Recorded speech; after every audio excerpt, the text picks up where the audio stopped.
kwa machache, wakati safari yangu ninaiandaa ya kukomboa fikra ya watu weusi, tumefungwa sisi kwenye fikra.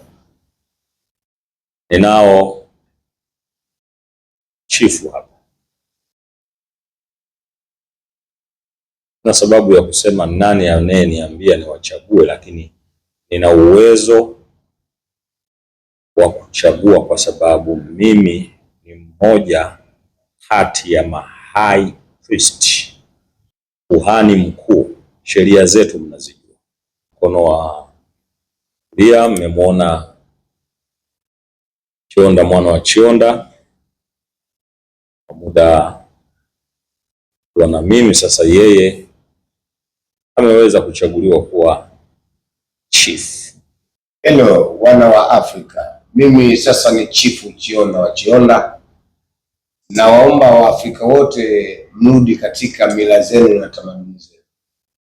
Mimi ni chifu, mimi ni kabila langu ni Miao kwa baba, kwa mama yangu ni Waluguru. Kwa hiyo koo zangu mbili hizi, pande zote mbili nikotokea, naomba waungane. Najua Waluguru sio kama nachukua nafasi ya chifu, hapana. Hii mimi nachukua kama chifu wa hekalu la Epet Yesuti, nafuata mila na tamaduni za mtu mweusi. Nawakaribisha wajomba na wababa, karibuni sana kuwa pamoja nami, ambaye huku hakuna baya.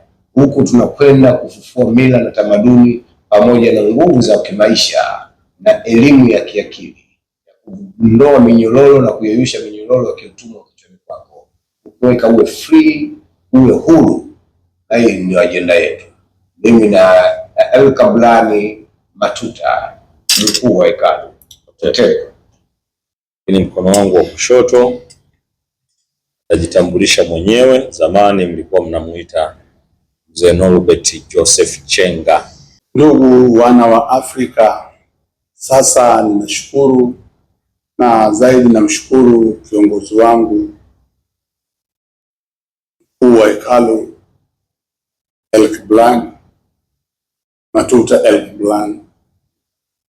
Mimi zamani nilikuwa naitwa Norbert Joseph Chenga, mzaliwa wa mkoa wa Lindi, wilaya ya Ruangwa, kwa kabila ni Mwera.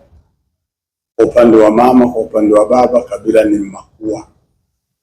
Nimefurahi sana katika hatua hii ya kuchaguliwa kwa chief.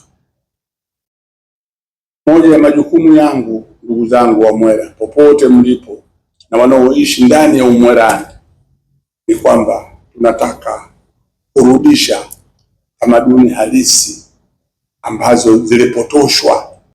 Ndugu zangu, mtanielewa nimesema polepole katika vitendo, na tutakapowapa zile amri 12 na tukapowapa taratibu za kurudi, mtaona pale palipokuwa panakosekana mvua ikanyesha, yule aliyokosa mtoto atapata, yule aliyokosa kazi utaona anapata.